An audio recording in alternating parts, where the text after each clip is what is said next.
So, what's up nga po pala sa inyo? Magandang hapon. Nandito na naman, nagbabalik. Kung sino ba ito? Bobo. Tingnan nyo naman guys, ang ganda ng hapon. Oh, talaga naman parang nasa United States of America Kingdom.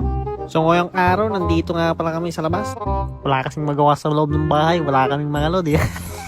Kaya yung tamang chismisan lang sila mama dito sa labas. Tapos may nakita akong pangit dito. Exotic Pokemon daw dito. Tapos tamang lakad lang kami dito. Tada! Nakahuli akong Pokemon dito.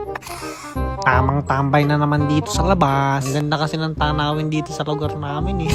Unang first look mo pa lang, naku, napakagandang tingnan ng mga green na puno dito. Ang dami kasing mga puno dito. Tapos napakalinis pang tingnan. Alas 4 na kasi ng hapon kaya hindi gaanong mainit sa labas. Nag-iisip nga ako kung anong masarap na kainin eh, tsaka anong gagawin ko. Kaya ayun, tamang gala na naman dito sa aming malapit na parang malayo.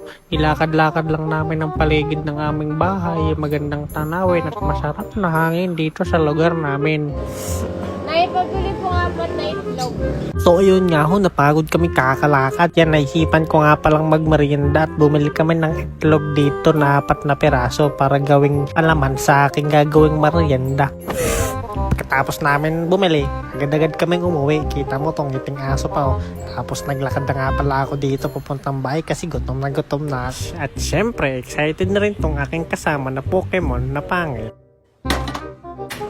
Pinuksan ko na nga pala agad yung kawali namin.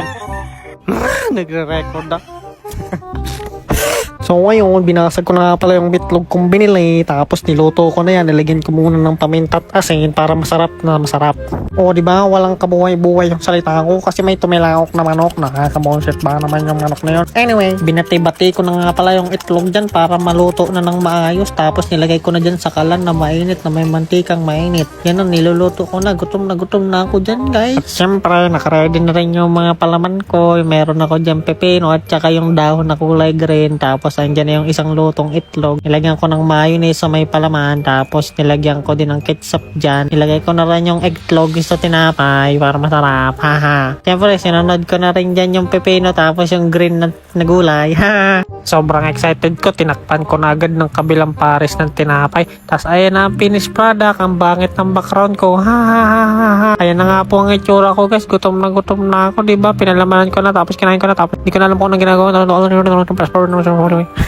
Basta guys, ang sarap ng kain ko dyan. Hindi ko na alam ang sasabihin ko. Kung nanonood pa kayo, huwag na kayong manood ng mga video ko. Tapos ayun, nakita niyo yung itlog. Yo, what's up? Nandito naman ako. Nag-voice over. 3 days ko na itong ini-edit. Hindi pa rin tapos. Ito na nga po yung aking kinakain. Pinagpapatuloy ko lang. Nilagyan ko ng ketchup.